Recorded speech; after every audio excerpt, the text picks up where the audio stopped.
Hello, in this video, we are going to learn about the shaft and design criteria of the shaft.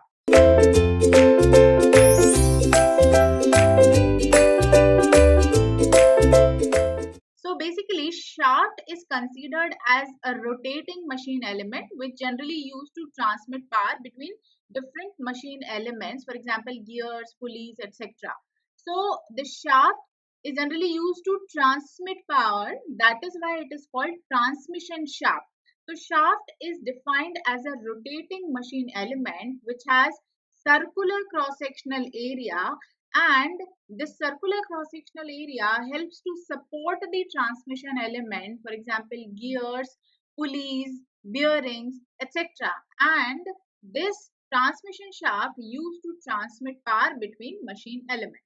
So this is the work of the shaft, and this circular cross-sectional area is generally defining about the shape and size of the shaft, and on the basis of this circular cross-sectional area, we can mount or support the transmission element. So this is about the transmission shaft or any kind of shaft which is transmitting power and which is having circular cross-sectional area.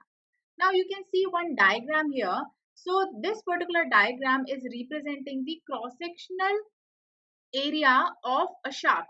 As you can see, there are number of rectangles shown here. So these number of rectangles are representing the various diameter of the shaft. So this shaft is generally made according to the application or according to the transmission element which we have to fix over the shaft. So this shaft is having one maximum diameter and one minimum diameter. So maximum diameter we can have in the middle, and the minimum diameter at both the end we consider, and this minimum diameter we are defining with the help of one rounded off shape that is called fillet. So this rounded off shape here, this particular shape is rounded off shape, and this is called fillet. And with the help of fillet, we define the minimum diameter of the shaft. At both the end, we are defining the minimum diameter. So this particular diameter, we can say, if we are considering DI or D minimum, so this will be our minimum diameter.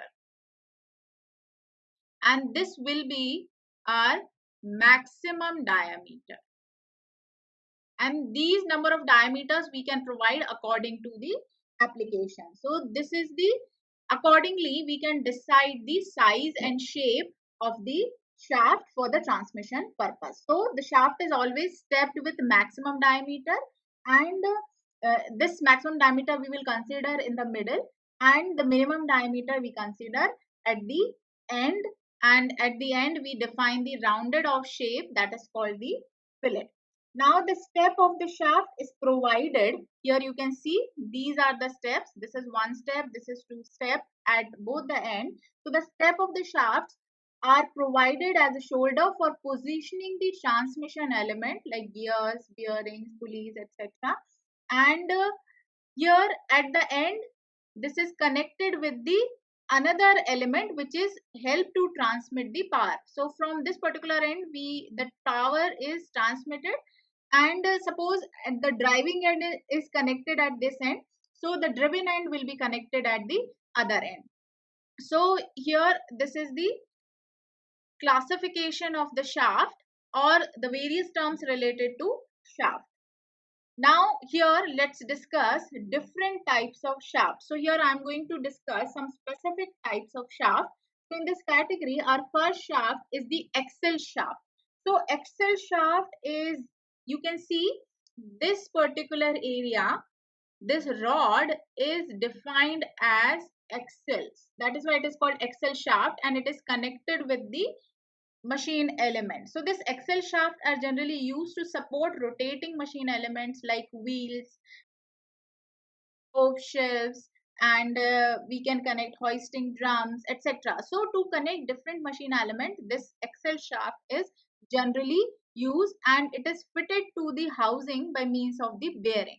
So at the end where we are connecting the machine element, so the shaft is connected with the machine element with the help of bearing. So this is the axle shaft. There are various applications we consider for the axle shaft. Now, next type of shaft is the spindle. So, spindle is defined as a short rotating shaft. It is not long, it is short rotating shaft, and this is generally used for the transmission purpose. So, this short rotating shaft, which is called spindle, and this particular spindle is used in all machine elements or in all machine tools. For example, spindle of drilling machine, for example, small drive shaft of lathe machine, in milling machine. There are various machine elements, or there are various machine tools where we use spindle for the transmission purpose. Now, next is the counter shaft. So, counter shaft is defined as the secondary shaft, and this shaft is driven by the main shaft. So, we can say this counter shaft is connected with a driven element, and this particular driven element, which is connected with the counter shaft, is driven by the driving element with the help of driving shaft. So, this is the counter shaft, or this is the main purpose of counter shaft. Now, next is jack shaft. So jack shaft is generally used as intermediary shaft. Here we can say this particular shaft is defined as the intermediate shaft for the transmission purpose, and it is connected between the driving shaft and the driven shaft for the support only. Now, next type of shaft is line shaft. So you can see there are various machine element are connected with number of shaft. So line shaft is consist of number of shaft which are connected in axial direction by means of bearings or by means of couplings, and this line shaft is also used for the transmission purpose in different machine element where the number of machine element are connected to each other. So we require number of shaft to connect those machine element. So this particular shaft is generally used in workshop where group drive is used, where the complex work has to be done. So this line shaft is used, or complex assembly if we have in our work. So this line shaft is generally used to mount the number of machine elements. So this is the different type of shafts. Now let's discuss the design criteria for shafts or for designing of shafts. So basically there are two design criteria we consider: the designing of shaft on strength basis and designing of shaft on torsional rigidity basis. So here in this lesson I am going to discuss about strength basis design of the shaft. So here we are going to discuss about the design of transmission shaft. So as we know, transmission shaft is generally used to transmit power between different machine elements, and the cross-sectional area and the shape and size of the shaft is defined according to the application, and it is a rotating machine element. So this transmission shaft should be subjected to axial tensile force, it should be subjected to bending moment or the torsional moment, as well as we can consider the combination of these forces, bending moment and torsional moment. So here if we talk about transmission shaft, so it should be subjected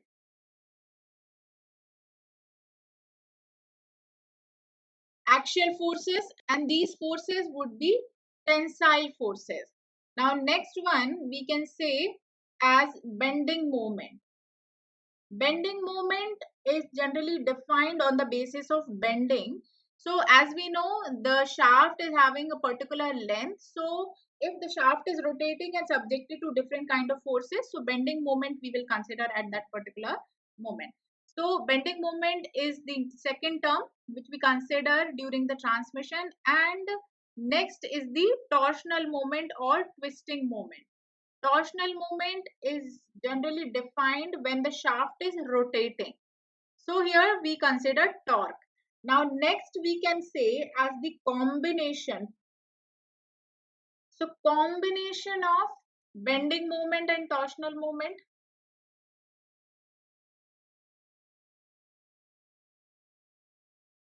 Or we can say the combination of axial forces and bending moment, and the combination of axial forces in tensile and the torsional moment also.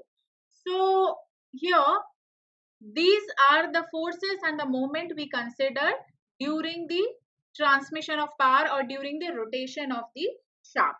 Now here, most of the transmission we generally consider on the shaft where the transmission shaft are subjected to combined bending and torsional moment. So here, in most of the cases, we consider these two moments in the form of combination. So the design of the transmission shaft we can define on the basis of bending moment and the torsional moment. The design of the transmission shaft generally consists the determining the correct shaft diameter, its strength and its rigidity. So here what point we generally consider in the design of the shaft. See, in first, if we visualize the shaft, so we generally visualize the shaft on the basis of shape and size. And the shape and size of the shaft we generally define on the basis of diameter. So the first design criteria will be the diameter of the shaft, and this diameter will decide the strength and rigidity of the shaft. Strength and rigidity we can define on the basis of application of forces, on the basis of applied bending moment and on the basis of applied torsional moment. So our first criteria which we have to define, that is on the basis of diameter of the shaft. So let's decide. So here I will consider different terms where the shaft is subjected to forces, stresses and the moment. So in this category, I am going to define the shaft which is subjected to axial tensile force. So when a shaft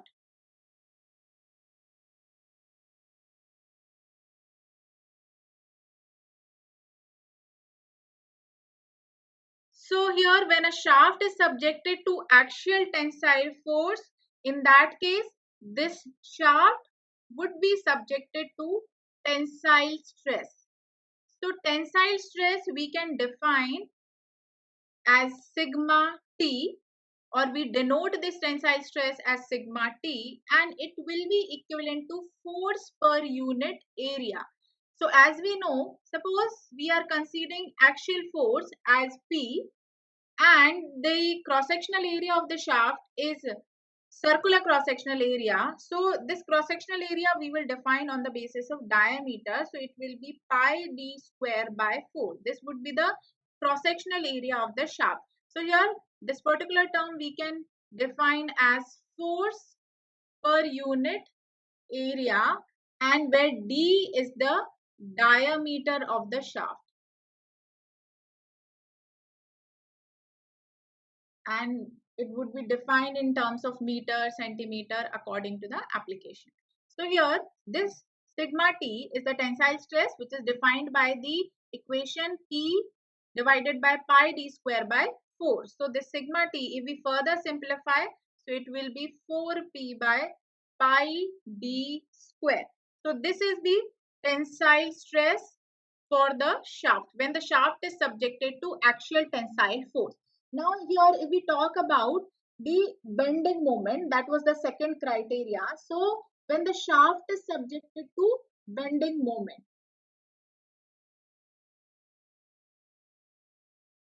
So when the shaft is subjected to bending moment, we have to define the bending stresses. So in terms of bending moment, the shaft will be subjected to bending stresses, and the bending stresses we generally denote by sigma B. So this sigma B will be same force per unit area, and here we will apply the formula to define the sigma B, that is mb into y divided by I. So this m is the bending moment, y is the deflection and I is the moment of inertia. So flexural rigidity formula we will apply to define the sigma B or the bending stress. Now here if we define the maximum deflection as per the deflection concept, So this y would be the maximum deflection, and maximum deflection we will consider at d by 2 distance. This d is the diameter of the shaft. Now here I we can define on the basis of circular cross-sectional area. So it will be pi d to the power 4 by 64. As we have circular cross-sectional area, so it will be pi d to the power 4 by 64. So if we simplify this equation, so our sigma b will be 32 mb by pi dq. So this is the formula of bending stress when the shaft is subjected to bending moment. Now this is our second formula. Now here we have this equation as equation number 1 and this equation as equation number 2. Now let's discuss the third criteria when the shaft is subjected to torsional moment. Here torsional moment we will consider as pure torsional moment. So this is our third criteria for the pure torsional moment. So here we will consider torsional shear stress. At this particular moment, we will consider torsional shear stress. And the torsional shear stress we generally denote by tau. So this tau would be defined by MTR divided by J. So here this is the flexural rigidity formula. On the basis of this formula, we will define the value of tau. And as I explained, this R will be defined as the maximum deflection. So it will be d by 2 only. Mt is the torsional moment and G will be defined as pi d to the power 4 by 32. This is the formula of J. So here we will solve this particular equation and then we will get the formula of torsional shear stress. So it will be 16 mt divided by pi dq. So this is our third equation which is defined as the torsional shear stress. Now here in this particular case, we have single condition when the shaft is subjected to axial force, when the shaft is subjected to bending moment, and when the shaft is subjected to pure torsional moment. Now, let's consider the combination of bending moment and torsion moment, or we can say the combination of forces and the bending moment and the torsional moment. Now let's see when the shaft is subjected to combination of loads. So here this is our fourth condition when shaft is subjected to combination of load.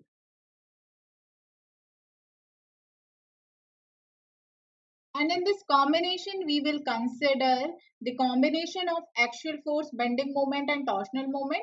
And the second case which we consider when the shaft is subjected to combination of bending and the torsional moment.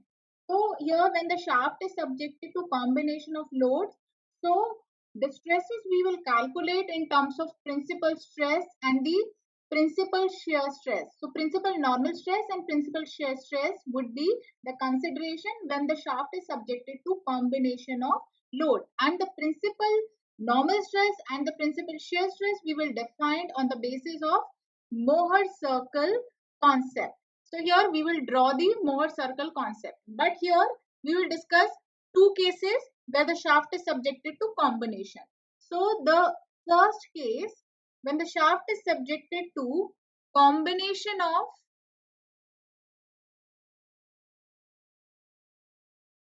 axial load, bending moment and twisting moment. It is also called torsional moment. So here three consideration we will consider as the combination: axial load, bending moment and torsional moment. So if we want to define the normal stress, that is defined as sigma x. So this sigma x in this term we will define as the summation of torsional stress and the bending shear stress. So here this will be the summation of torsional stress and the bending stress. So this will be the formula for the combination of axial load, bending moment and torsional moment. Now let's consider the combination of bending moment and torsional moment only. Here we are avoiding the axial load. Here we are only consider the combination of bending moment and the torsional moment.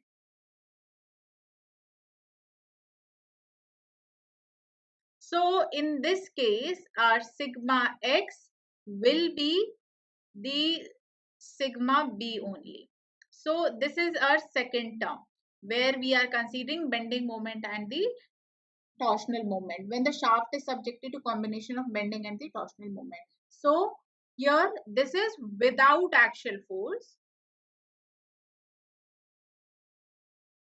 and this term is with axial force. So here these values sigma t and sigma b we can calculate from the equation number 1 and equation number 2.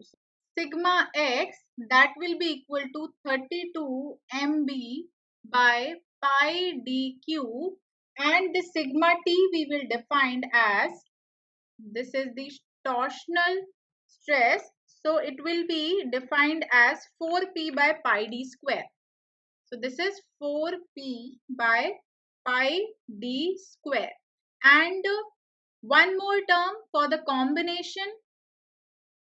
So combination we usually define on the basis of principal stress and the other term which is based on the pure torsional moment. So here shear stress we will define as 16 mt by pi dq. So these three equations we have, and on the basis of these three equations we can define the value of sigma x. This sigma x we will define. Suppose if we are considering this case 1, so it will be sigma t plus sigma b. So it will be equivalent to sigma x plus sigma t. And if we are considering second case, so the sigma x will be equivalent to sigma b only. So from here we can calculate the value of sigma x. This would be sigma b. This would not be sigma x. This would be sigma b. So here we have all these values. Now we have the value of sigma x. Now if we want to define the principal stresses, principal normal stresses and principal shear stresses, so we have to draw the Mohr circle diagram. On the basis of concept of Mohr circle diagram, we can draw the, or we can define the value of principal stresses. So for this we have to define the combination of stresses. So here we have all type of stresses. So if we want to define the shear stress, so it will be defined by tau. So this is defined by tau only. And if we want to define the value of sigma x, so this sigma x will be the normal stress. Here this will be defined as sigma x. So sigma x value we can define by two cases and tau value we will define by this equation. So this is the stress representation over the element.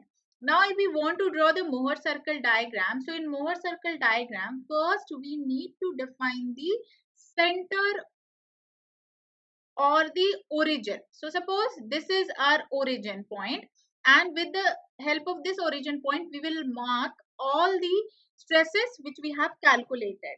Suppose if we want to draw the normal stress, so normal stress is defined as sigma x, and this sigma x value we will define on the basis of these two cases with the help of value of sigma t and sigma b. Now here if we have the value of sigma x and this is the normal stress and it is acting in this direction only, so we will draw the sigma x on the horizontal plane only. So suppose the value of sigma x is this, and I'm going to draw this line OA as sigma x. So this sigma x will be our OA. So this particular dimension will be sigma x. Now if we draw the center point, so suppose this center point is point E, so this dimension will be sigma x by 2 and this dimension will also sigma x by 2. So here we have one term, that is sigma x. Now this is represented as half of the sigma x, OE. Now here we have calculated the value of tau.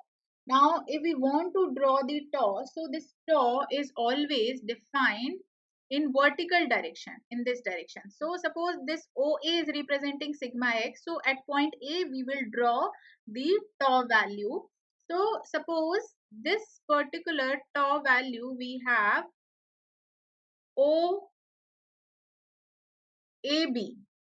From A we are defining, so it will be AB. So this will be our point B. Now this tau we are considering in positive and negative both the directions. So we have to draw the tau value here also. Suppose this OD is representing again the tau value. So this will be our tau and this will be our tau. Now what we will do, we will join this tau will be AB and OD also. Now here we have 2 points B and D. Now we will join these 2 points B and D, which is passing through the center point E. So here we have BD line.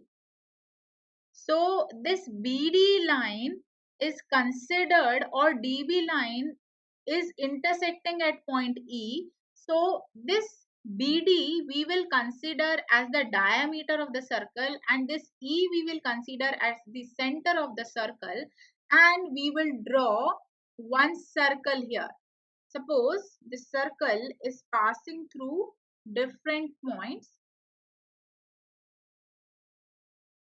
This circle would not be clear, but how you have to draw this circle?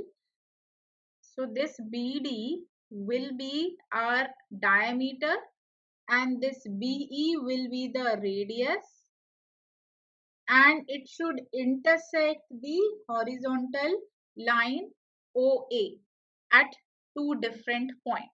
So here we have one intersection point this and one intersection point this. So at the left side from the origin up to this extreme point, suppose this point I'm going to mark as F. So this OF will be our, this particular line OF will be our principal stress. So if we want to define the principal stress sigma 1, let's define principal stress. So sigma 1 will be defined by OF. Now this OF, if we want to define, so this OF will be summation of OE plus EF. So this sigma 1 we will define as the summation of OE. This would be our OE plus EF will be the principal stress. Now here we have to define the value of OE. So this OE we know it is equivalent to sigma x by 2 from here. And this EF is represented as the radius. So it will be equivalent to EB.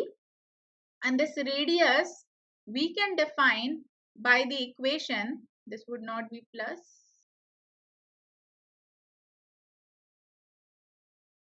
This will be plus under root of this radius we can define on the basis of quadratic equation.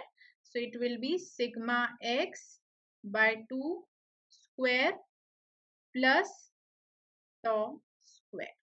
So from this particular triangle we can define as sigma under root of sigma x by 2 square plus tau square. So as per the quadratic equation we can define the total value of sigma 1. So it will be sigma x by 2 plus under root of sigma x by 2 square plus tau square, and this will be our principal stress or the maximum principal stress. Now suppose if we want to define the minimum principal stress, so it will be sigma x by 2 minus under root of sigma x by 2 square minus tau plus tau square. So here we have the value of maximum principal stress and minimum principal stress. Now if we want to define the principal shear stress, So the principal shear stress will be defined as per the diagram. This will be the principal shear stress. The shear stress we always define in vertical direction. So positive will be in downward direction and negative will be in upward direction.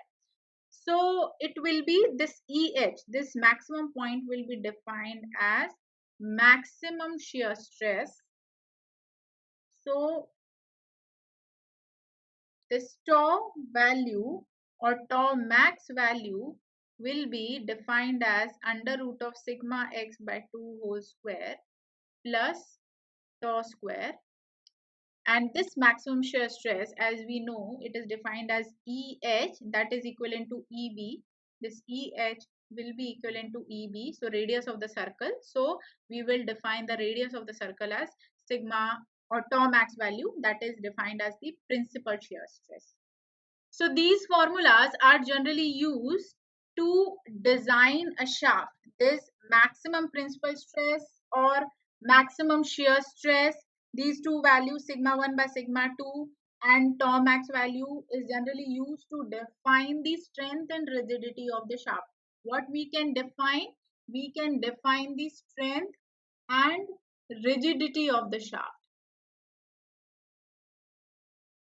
And this strength and rigidity is generally deciding the diameter of the shaft. How much strength we require, it is based on the diameter of the shaft, or it is visible in the form of diameter of the shaft, as well as sometimes we consider material of the shaft. So some more points which we have to consider, I will explain in further lessons. But here the main criteria for designing a shaft is a diameter, and on the basis of diameter we can define strength and rigidity of the shaft. And the strength and rigidity we can define on the basis of different formulas. So for combination condition we can define on the basis of principal stresses, shear stress and normal stresses, and on the basis of single terms like torsional stress, bending stress, and pure torsional moment or the bending moment, whatever it is, those terms we will define on the basis of these three formulas. So this is all about the first criteria where we can design the shaft on strength basis.